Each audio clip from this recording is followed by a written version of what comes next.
शिव जी की महिमा जन जन तक पहुंचे, इसलिए सच्चिदानंद सीक्रेट्स अब आप सभी को शिव महापुराण की कथा सुना रहा है।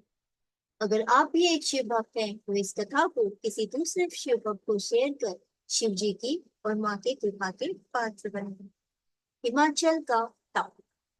ब्रह्मा जी ने बताया, जब देवता हिमाचल और मैना को उपदेश देकर लौट गए, तो दोनों उमा देवी की आराधना करने लगे। उन्होंने चैत्र माह से लेकर 27 वर्ष तक व्रत किया। व्रत की समाप्ति पर दुर्गा भवानी उमा प्रसन्न होकर उनके सामने प्रकट हुई और उनसे वर मांगने के लिए कहा। हिमाचल ने उनसे 100 पुत्र तथा पुत्री के रूप में उमा देवी से स्वयं प्रकट होने की इच्छा प्रकट की। देवी ने उनसे तथास्तु कहा और अंतर्ध्यान हो गए। कुछ समय पश्चात मैना के गर्भ में ज्येष्ठ पुत्र मैनाक का जन्म हुआ। वह इंद्र के द्वारा पर्वतों के पार काटने पर समुद्र में छिप गया और समुद्र से मित्रता कर ली।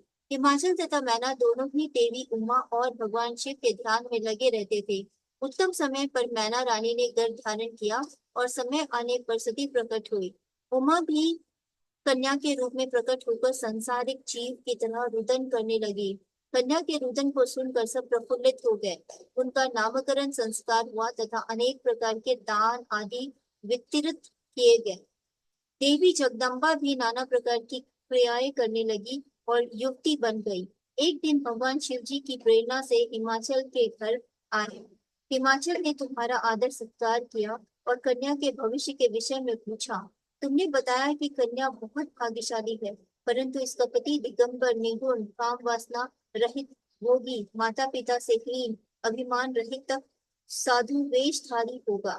तुम्हारी यह बात सुनकर हिमाचल और मैना बहुत दुखी हुए। परंतु हे नारद, तुमने उनको आश्वासन दिया कि ये सभी लक्षण शुभ है, क्योंकि भगवान शंकर इसके पति बनेंगे, इसलिए पार्वती को शिव जी की प्राप्ति के लिए तप करना होगा। हर हर महादेव।